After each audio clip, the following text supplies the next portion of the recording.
In February 1978, a 12-year-old Kimberly Leach was abducted from her junior high school in Florida. 2 months later, her body was found in a pig shed near a state park. She was Bundy's youngest victim.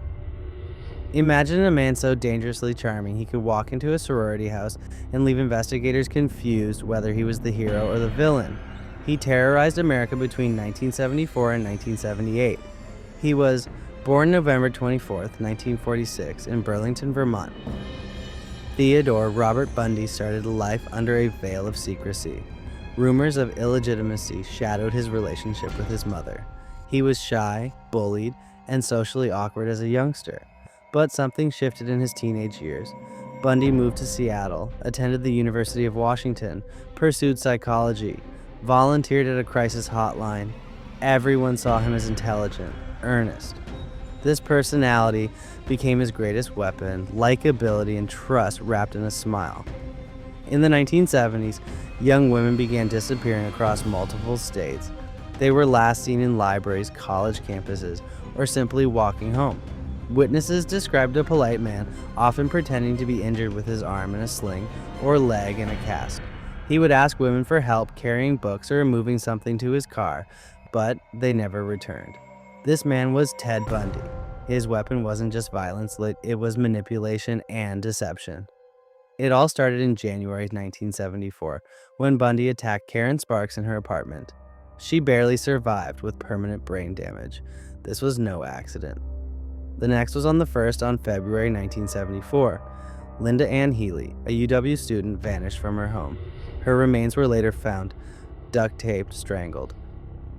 And the murders in June and July 1974, Jorgan Hawkins, Janice Ott, Denise Naslund disappeared from daylight areas in Seattle.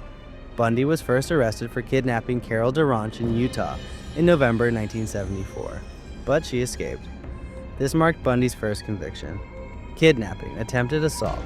He got 1 to 15 years in Utah, but managed to win bail and walked free. Bundy's kidnappings and murders didn't stop.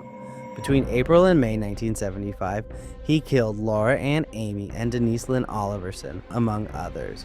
He would later confess to murders where the bodies were never found, then escaped 2 times in 1977, once from a courtroom library, another by crawling through ceiling lights. He used every opportunity to disappear.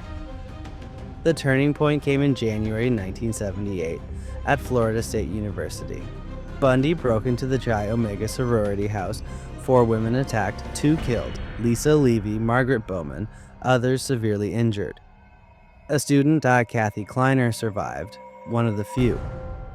On August 16, 1975, Bundy was first arrested, stopped for a broken taillight, but it took years of investigation before his full crimes were clear. Evidence like bite mark comparisons connected him to the Chi Omega killings. He was convicted in Florida, 2 death sentences in 1979 for the sorority murders, another later for Kimberly Leach's death. Each trial drew national attention. Bundy represented himself, charming juries, behaving theatrically in court. On January 24, 1989, he was executed in the electric chair at Florida State Prison, age 42. In his final moments, Bundy expressed regret, but for many, it was too late. Outside the prison gates, crowds had gathered, some in relief, others in morbid fascination. Bundy confessed to 30 murders, but investigators believe his true count could be far higher, possibly over 100. He inspired documentaries, debate, horror stories. His case changed how we think about evil, not always monstrous, often charming, but behind every statistic is a victim. Names almost forgotten: Jorgan Hawkins, Janice Ott, Denise Naslund, Kimberly Leach. Ted Bundy is gone, but his crimes and his lessons live on. Evil hides, trust cautiously.